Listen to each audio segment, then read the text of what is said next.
હું doctor Rajendra Lalani MD pathologist છું અને રાજકોટની અંદર 36 વર્ષથી આ પ્રાઇવેટ પ્રેક્ટિસ કરું છું અને રાજકોટની સૌથી પ્રતિષ્ઠિત અને નામાંકિત અને 6 દાયકા જૂની પંચવટી હાઉસિંગ કોઓપરેટિવ સોસાયટીનો પ્રમુખ છું.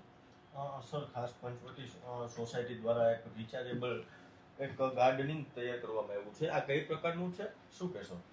આ અમારા વર્ષો પહેલાં અમારા વડીલોએ દીર્ઘદ્રષ્ટિ વાપરી એ વખતે રાજકોટની અંદર પાણીની ખૂબ જ તંગી હતી અને હું કારોબારીમાં તો બેઝિકલી હું ખેડૂતનો પુત્ર, એટલે ખેતીની અંદર ખેત તળાવડી કરે, કૂવા રિચાર્જ કરતા, આ બધો કોન્સેપ્ટ અમે નાનપણમાંથી જોયેલો અને સૂચન મૂક્યું વડીલો સમજ કારોબારીમાં કે આપણે આવી રીતે રિચાર્જ ટેન્ક કરી તો સોસાયટીનું બધું પાણી સોસાયટીમાં રહીએ અને લાંબા ગાળે રોડ ભરાવાનો પ્રશ્ન ઓછો થાય, પાણીનું સ્તર સુધરે, પછી પાણીની ક્વોલિટી સુધરે, ટીડીએસ સુધરે, પછી જે વૃક્ષારોપણ જે કરેલા છે બગીચાઓ છે એને પુષ્કળ પ્રમાણમાં પાણી મળે એટલે ગ્રીનરી થાય, ઘનઘોટ વૃક્ષો પણ થાય, એટલે લાંબા ગાળે આપણે ઓક્સિજનના પ્રોબ્લેમ, પોલ્યુશનના પ્રોબ્લેમ એ ઘણા બધા ઓછા થઈ જાય.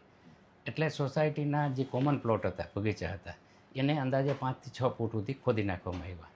ફરતે કમ્પાઉન્ડ વોલની જેમ મજબૂત વોલ કરી દેવામાં આવ્યો, એટલે ઘસી પડે કે પેખડ પડી જાય કે કોઈ પડી જાય એવું નહીં. અને ફરતે 5 થી 6 ફૂટ સુધીની કમ્પાઉન્ડ એટલે જાળી કરી દેવાની નેટ કરીને લોખંડની મજબૂત, એટલે કોઈ પણ માણસ રાતે અંધારામાં કે પડી ન જાય. પછી અંદર 5 ફ્લશ લાઇટો મૂકી દેવામાં આવે એટલે બધાને સ્પષ્ટપણે પાણી છે, ટાંકો છે એ દેખાય. અને ઇવન લાઇટ જાય તો સોલર લાઇટો નાખી દીધી એટલે એ ક્યારેય અંધારું ન થાય. એટલે એક વરસાદ થાય, સામાન્ય રીતે 1 ઇંચ વરસાદ થાય તો અમારો એ આખી ટેન્ક છે, મોટી 500 કવારનો અંદાજે પ્લોટ છે, એ 5 થી 6 ફૂટ સુધી ભરાઈ જાય અને કોન્સ્ટન્ટ રિચાર્જ થતું રહે. અને આગળના રોડમાંથી પણ કોર્પોરેશન અમને ડાયવર્ઝન કરી આપ્યું એટલે આગળના રોડનું જે પાણી આવતું હતું એ પણ બગીચામાં આવે. આ બગીચાની સફાઈ અમે નિયમિત રીતે કરતા રહી, ચોમાસા પહેલાં કરી, દિવાળી કરી લઈ, વચ્ચે જરૂર હોય તો કરી. અને ક્યારેય મચ્છરનો ના થાય એટલે કોર્પોરેશનવાળા પણ દવાનો છંટકાવ કરી જાય. સોસાયટીએ પણ પોતાનો વ્યવસ્થા રાખી છે એટલે મચ્છર કોઈ એવું કંઈ ના થાય, ગંદકી પણ ના થાય અને નિયમિત રીતે સરસ રીતે આટલા વર્ષોથી ચાલે છે. પંચવટી સોસાયટીમાં કેટલા મકાનો છે અને ખાસ તો 100 ફૂટની અંદર જ બોરમાં પાણી આવી જતું હોય છે? હા, એટલે પંચવટી સોસાયટીની ઓરિજિનલ જમીન એ ખેતીની ફળદ્રુપ જમીનો હતી અને એને કારણે શું છે કે જમીનમાં પાણી સરળતાથી ઉતરે છે. ઓરિજિનલ જમીનની માટી જે પ્રકારની છે અને આ કરવાથી શું થાય કે હજારો લીટર દર વરસાદે છે એ ઉતરતું જ રહે. એને કારણે આજુબાજુની સોસાયટીને ફાયદો થયો છે, શેરીને નહીં, આજુબાજુવાળાને બધાને પણ એનાથી ફાયદો થયો છે. અને આ જે સોસાયટીમાં પાણી ભરાવાના, રોડ ઉપર પાણી ભરાવાના છે ને, સામાન્ય વરસાદમાં તો પ્રશ્ન ઓછો થઈ જાય ને, કારણ કે બધું પાણી અંદર જતું રહીએ, રોડના ડામર રોડ તૂટવાના પ્રશ્ન રહીએ. બીજું ઉપરના લેવલે પાણી હોવાથી મોટા સબમર્સિબલની જરૂર ના પડે તો ઇલેક્ટ્રિસિટી કન્ઝમ્પશન પણ આપણું ઘટે.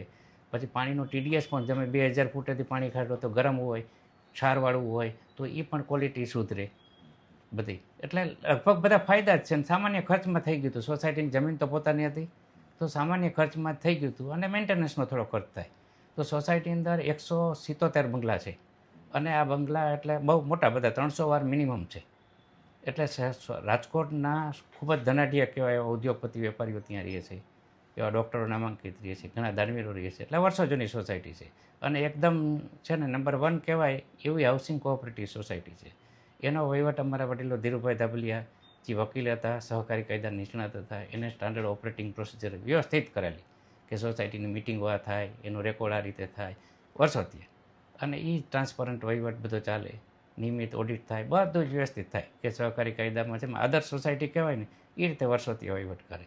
ને હું છેલ્લા 1 વર્ષ ત્યાં છે, હવે અડધો નિવૃત્ત થઈ ગયો, બપોર પછી ફ્રી હોઉં એટલે આ સોસાયટીના પ્રમુખ તરીકે મારી નિમણૂક થઈ. જનરલી કોઈ ડૉક્ટર છે ને હવે હાઉસિંગ સોસાયટીમાં હોતા નથી, પણ હું ઘણા 30 વર્ષ ત્યાં રહું અને કારોબારીમાં મને આ બધું અનુભવ તો હતો જ, પણ હવે સમય હોવાથી નિવૃત્તિ સમયે આ સોશિયલ પ્રવૃત્તિ કરું છું.